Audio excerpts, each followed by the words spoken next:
my fellow renovation buddies, it's Naomi Findlay here. Now, do you have a good stream of leads to find your renovation projects? But you're now wondering exactly how you filter through these leads to find which is going to be the next most profitable project for you. Are you getting overwhelmed with the thought of sorting through them all and choosing the wrong one accidentally? You've saved a bunch of potential projects on like your realestate.com.au account, but now you're wondering how you're going to pick one over the other. Well, fear not, because today I'm here to give you some tips on how you can sift through your leads really quickly and easily. And the first steps involves keeping it personal.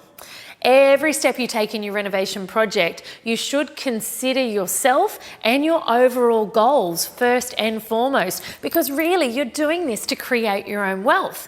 Sure, you've got budget in the background that plays a part, because when the property comes along, you've got to make sure that it's the right price and it's the right property, but you must consider your overall goals first and foremost when you're sifting through these leads. So before you even get stuck into doing an in-depth assessment of whether a particular house could make a good renovation project or not, you actually need to take a step back. You need to ask yourself some really important questions, and this will help you sort through the jumble in no time at all. So the first thing you need to ask yourself is, does this property fall into your patch? So your geographical area that you've identified is where your renovation projects are going to be. Are you making sure that the properties aren't too old, that they aren't too expensive? And are they in the area that are filled with smoky warehouses and an industrial area? These are just some of the factors that you need to be thinking about when you're looking at your leads. Are they in an area that people want to live, that people would feel safe in? These are some of the things that you should be looking at and ticking off your list, just as those notifications of properties that meet your search criteria come in. You should be vetting them using some of these elements. And if you don't have a patch yet, if you haven't got that far, then you need to go back and start there first. Find the area that's going to fruit the most profitable renovation projects for you.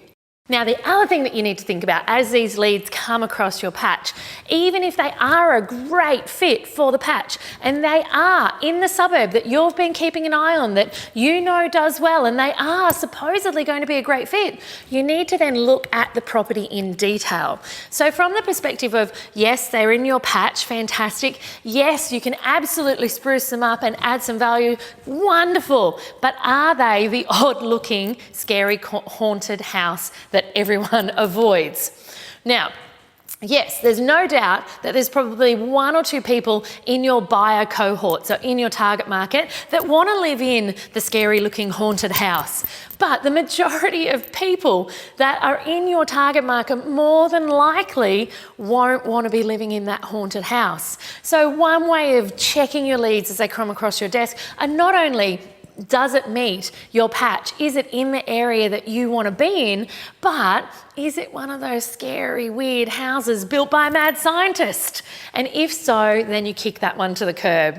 Now, the second thing that you need to consider is the property in reasonable condition? Now, when I say that, people are probably going, Naomi, I don't want a property in reasonable condition. I want a property that's imperfect. I want a property that, I can add value to, that I can paint and that I can renovate. Absolutely, that is completely the case. However, there is a line. If you are renovating and you have made the decision that part of your strategy is that you're going to want to be doing cosmetic renovations with maybe replacing a kitchen and dining space, and you think you've found this amazing lead and it's a perfect match. It's an amazing Queenslander, one of my favourite properties in our country. It's an amazing Queenslander, and you're like, yes, this is perfect. But then when you look closer into it, it has flood damage down below, and where the wood is still damp, the termites have gotten in and started to eat it. So you're going to need to re-pier, re-stump or repost that entire property.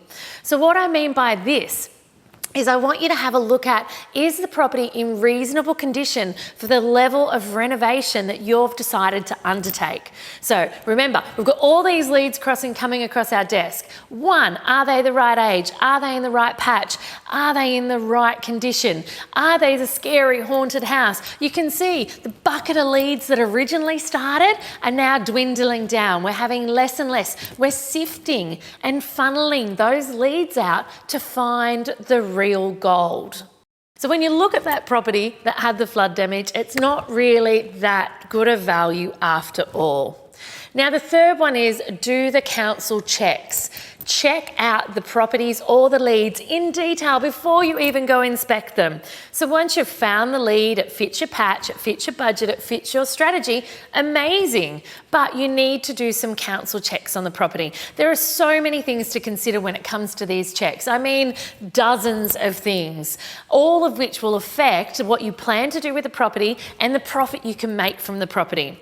So let's give some examples. So if your strategy involves swapping out front doors, swapping out windows, extending porches and changing the facades, then you're not going to want the property to be heritage listed.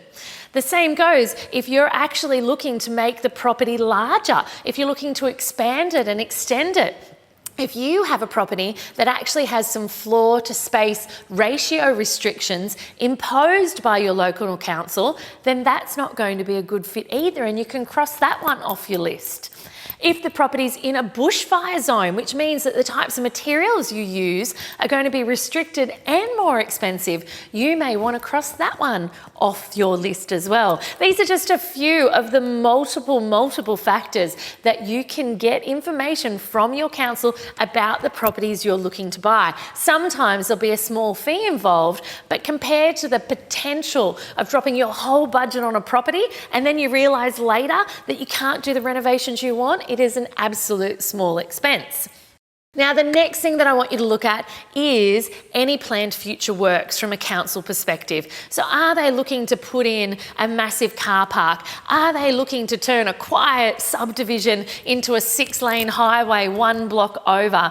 These sorts of things can kill your profits. So that's the next thing and the final thing we're going to talk about today that I want you looking at from a council perspective.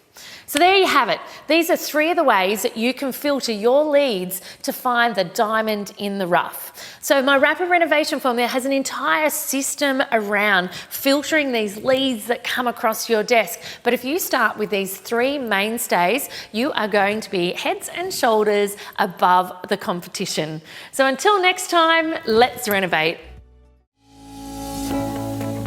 Thanks for joining me. Did you know I wrote a book all about renovating to create wealth and freedom in your life? I've added the link below in the description for you. Enjoy.